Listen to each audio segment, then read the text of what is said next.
Good morning, my name is Jimena Gomez and I will present our Innovation as Team Fair project named the Tuton Chair. My team partners are Ana Cristina Villalobos and Jose Daniel Aguilar. The purpose of this project is to prevent the fall of children from the chairs. One of the main causes of head injuries in children is because of a fall, and in the school it's very common for children to play with their chairs, more specifically to swing on their chairs. These actions cause children to fall and get a head injury. This could have low or severe consequences in the long term or in the moment. It could have bad effects, so the Tuton chair could help prevent get this type of effects. This invention is to prevent for this type of injuries or future consequences to happen. Our main objective is to prevent more head injuries to children caused by falling off the chair. The general objectives are making an invention that will keep your children safe of falling off the chair, and making people realize how dangerous a head injury as a kid is, demonstrate also all the secondary effects that a head injury has. The justification of this project is because many children, mostly in primary, get bored and have a lot of energy, and their reaction to it is to lean back in the chair. As a result of the children leaning back on their chair, they fall and have an injury.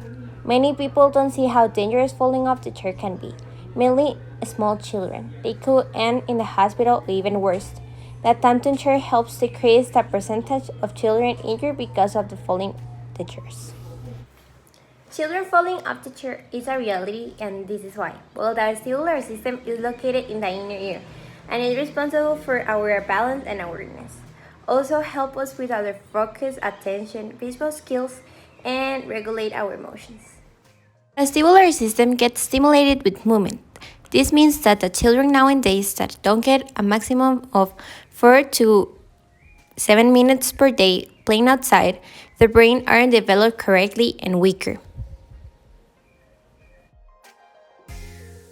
So as a result that this part of the brain isn't well developed, kids have the risk of falling off the chair because they don't see the risks of it, and also it are forcing children to sit down in a chair and normally for hours without a break. The children are not mature enough already, so as a result, kids lose focus and start acting up. Schools are also acting up. They are implementing programs where the children can play 4 times a day. The project is called the LINK project. This project implements play and character development, and also creates a bridge with the social, emotional, and physical well-being of the children. This project is very helpful and will reduce the risk of children acting up because of they are bored. A fifth grade teacher saw his students sitting back in the chair at extreme angles. Others were rocking their bodies back and forth. She thought the children were just bored, but after some testing, the children had poor balance and core strength.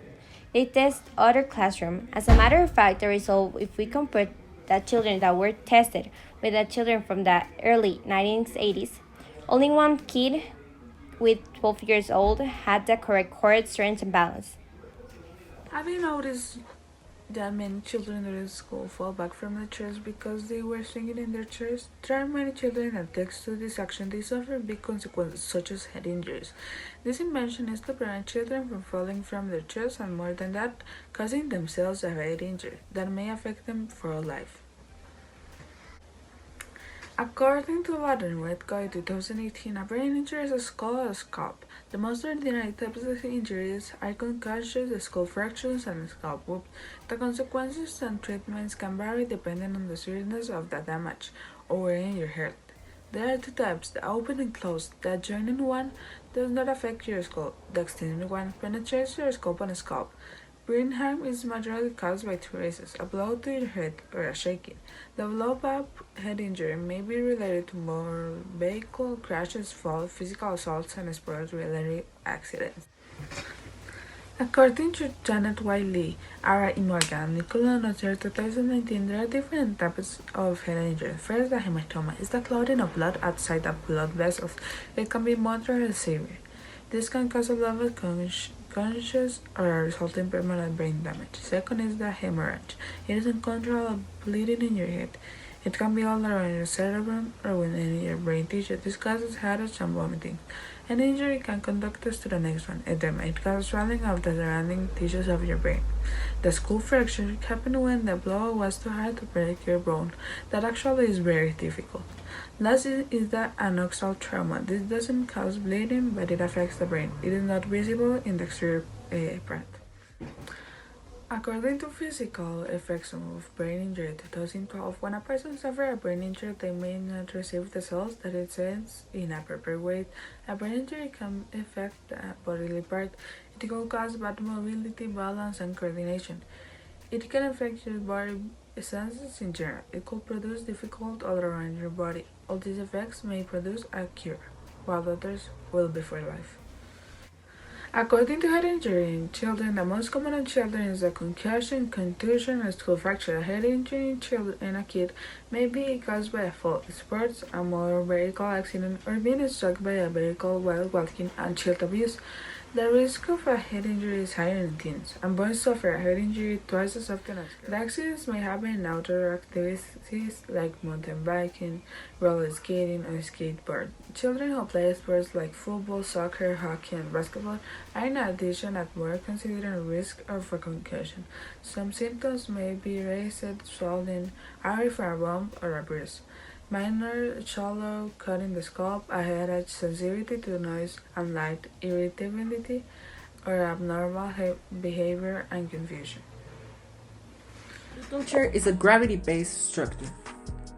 What's a gravity-based structure, you ask?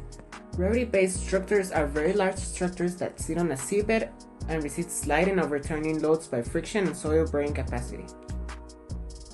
The displacement of the gravity-based structures can be of the order of several 100,000 tons.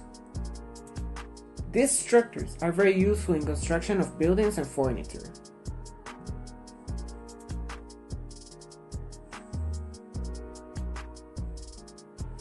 For building our gravity-based structure, or tutum chair, we will need to use angles so the leg can move freely and stop the person from falling. What materials will be used for this experiment? We will need a simple wood chair, thin and strong wood planks, for construction a hammer, carpentry tools, and a wood saw. Now let's go with the procedure. The procedure will consist of these steps. Measure the chair so we can start cutting the wood piece in the correct size and length. Cut the wood pieces and measure them correctly. Try putting together the already cut pieces of wood to the chair with the nails. An important step is to don't stick the nail very hard so the extra wooden leg can move like an arm, freely. With the wood saw, keep cutting the wood until it has the perfect measurement, and the last step will be trying the chair with safety equipment and correct imperfections until it works correctly.